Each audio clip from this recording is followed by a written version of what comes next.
په دې ځینې مجالسو کې په جهاد پسې خبرې کېږي.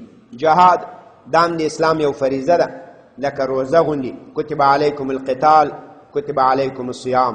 په دې پسې هم خبرې کول، په دې باندې استهزاء کول، په دې کې درته هیڅ مسله نوره نشته ده. دا څوک چې کوي هغه خو یقیني کافر ده. الله وایي چې ته ناست یې پټه خلو، انکار هم نه کوي او پاڅېږي هم نه. انکم اذم مثلهم، تم دغسې شولې. یا به انکار کوي چې وروره دا خبرې مه کوئ، بندې کوئ، دا څه کوئ تاسې، او یا به څنګه کېږي، پاڅېږي، اعراض به کوي، ځې به بله کمره کې به کښېنې، چې بل مجلس شروع سو بیا به راځې. دا داسې ساتیري نه ده، رشخند نه ده له ایمان. دا ګوره داسې هم نه ده. دا بعضې وایي چې موږ مکفرین نه یو، موږ اهل تکفیر نه یو. بلکل موږ اهل تکفیر نه یو، چاته کافر نه وایو، خو اهل تسلیم هم نه یو چې هر چاته به مسلمان وایو. ټرمپ ته به مسلمان وایو، پې پوه نه شوله.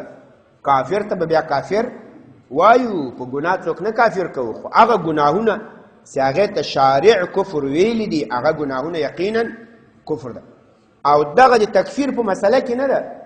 په دې کې د احناف تر ټولو مذاهبو ډېر تشدید کوي.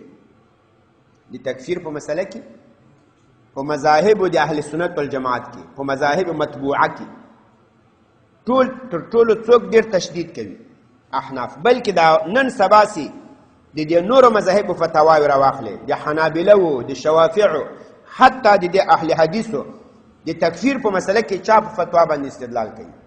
د حنفي عالم، د احناف په کتابو باندې به حواله ورکوي، ځکه دا ډېر سخت دی په دې مسله کې.